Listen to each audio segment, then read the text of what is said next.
Let's bring in Jerry Lowe, China's strategist at Morgan Stanley, joining us now live from Hong Kong. And staying with us is Jim Rogers, chairman at Roger Holdings, live from our Asian headquarters. Jerry, thank you very much for joining our show today. You know, the Chinese market, or at least the Shanghai Composite Index, is up 47% year to date, by far one of the best performing global stock markets. How sustainable do you think this is? And do you think it's been fundamentally driven, or do you think the market is getting just a little ahead of itself? Well, I don't think it's fundamentally driven. I think it's liquidity driven, just pretty much like every other market in the world. And the key difference in China, though, the reason it's doing so well is because China has a closed up capital account. That's very important to remember. Money don't go out. Okay, it's like a sealed up lake. You keep pouring water into it, and the water level will keep going up.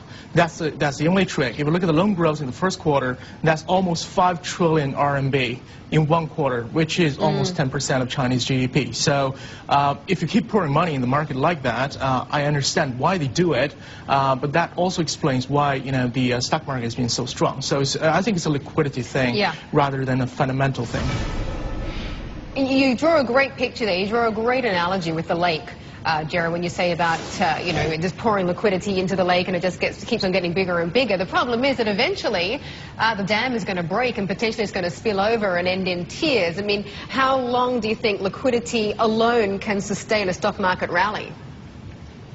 I think it's rather a global question than a China question. I think for China itself, you were already seeing some deceleration of liquidity.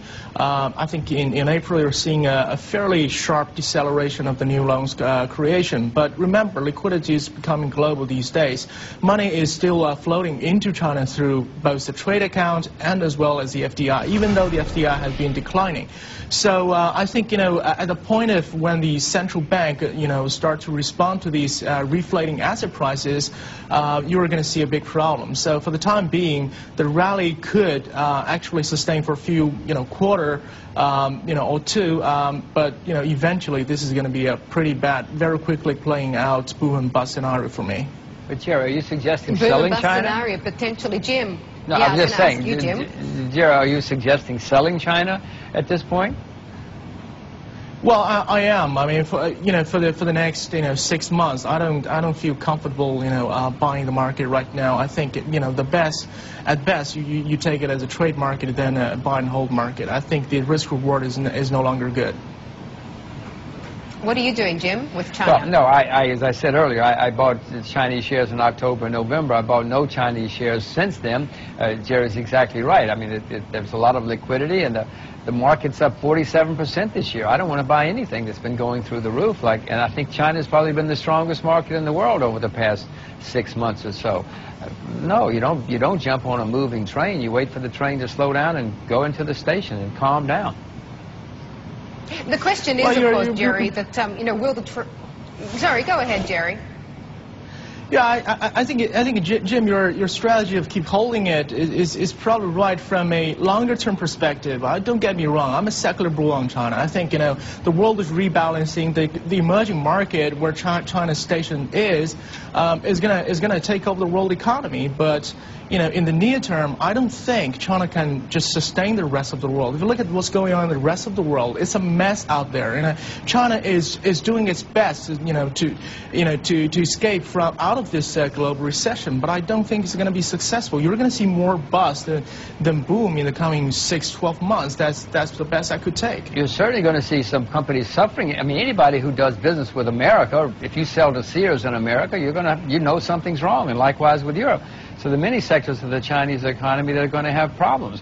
As far as selling, Jerry, I'm not as smart as you. I'm not as a good trader. I own China for my children. I expect them to own my Chinese shares someday because, as you say, and I happen to agree, secularly, China is going to be the next great country in the world, whether we like it or not.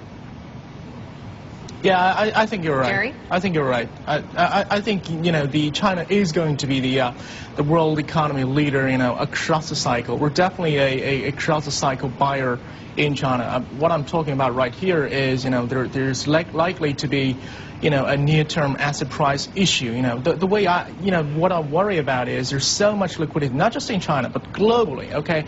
You got a wall of money coming to the asset market, and asset price start to stabilize and then reflate, and they're generating a head fake prosperity in the global economy, which I think is highly unsustainable. Wait until the central bank hit the brake and throw the passenger out of the window, and then I think from there we can talk about China's leadership, the sustainability of the long-term growth, etc., etc. Right now we're all on the same train, which is about to take a hard break. That's my opinion. Jerry, as far as the near-term trading action is concerned, we have heard about new subsidies from Beijing for the purchase of automobiles and home appliances, really targeting the consumer sector once again. Are those sectors, specifically the auto parts sectors and the retailers, are they going to be in favour today and in the near term? I think so. I think it is a trading opportunity, and but when it comes to really how much money is going to contribute to the company's bottom line, I'm really a little suspicious, because if you look at if you read the lines carefully, it's not really a new purchase subsidy. Okay, it's a replacement subsidy. You got to own a vehicle, to be able to enjoy that 10% government subsidy. And when it comes to white goods and TVs, any summer promotion is bigger than 10%. So I don't think it would be specifically appealing to the consumers that much. So all in all, I think it's probably going to pull up demand by something 5 to 10% max. I don't expect it to do much better than that. And remember, when this marginal demand is creating, the profitability is probably the lowest. We have seen that in the rural area, and I think we'll probably continue to see that when they deploy it to the nationwide. Jerry, we've been talking a lot about commodity markets because, of course, Jim Rogers is on our show, and he's definitely a perma bull when it comes to commodities. But certainly key to the commodity outlook is China's demand for everything that, they gobble up, from agriculture to base metals to, to oil. What is your outlook for China's demand for such commodities? I think there are two layers of that demand, okay? On the fundamental layer, it looks rock solid with this, multi-trillion stimulus demand out there and the government infrastructure spending, etc., etc.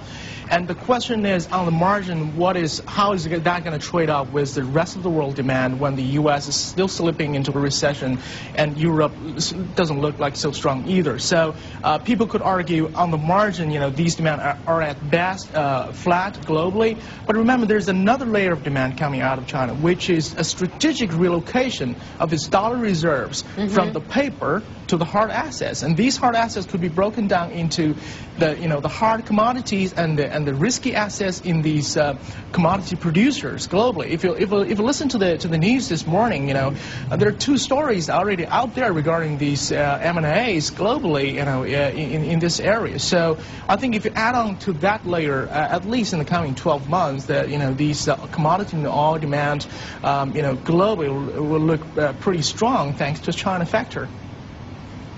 Yeah, I wanted to pose the similar question to you, Jim, without using your name in vain, and give you the chance to respond here. When you talk about what you see in the future for commodities, and you're talking about massive price rises for commodities, how much of that equation is due to China, do you think? Well, China sees the same thing that I do. They know that the supply of everything is in decline until something dramatic happens, and they're wisely, in my view, stocking up. First of all, who wants to own U.S. dollars 5 years from now or 10 years from now? I'd rather own cotton or zinc. And second, they realize that the supply of everything is in decline. I think they're making a wise investment. Strategically, they're doing a wise thing by building up supplies if they need them. I mean, as I said to you earlier, I think that the commodities are the best place to put your money these days, and apparently the Chinese government had rather own real assets than U.S. dollars, which are being printed very, very rapidly every afternoon. Very, very quickly, yeah, since we're on the topic of U.S. dollars, Jerry, did you want to respond, or else I'll ask another question? Yeah, I think I completely agree. I think the dollar supply looks like unlimited, for me, and you want to keep playing it until you see. I just want to remind, in the coming 12 months, 24 months, until you see signs that the central banks might actually tighten. I think that'll be the point when you sell the liquidity. Sell the commodities and oil, temporarily and wait for a correction. But before that happens, I think there's way to ride in that space. Great conversation, guys. Jerry, thank you very much for joining us today. Jerry Lowe, China strategist at Morgan Stanley, and of course our guest host, Jim Rogers.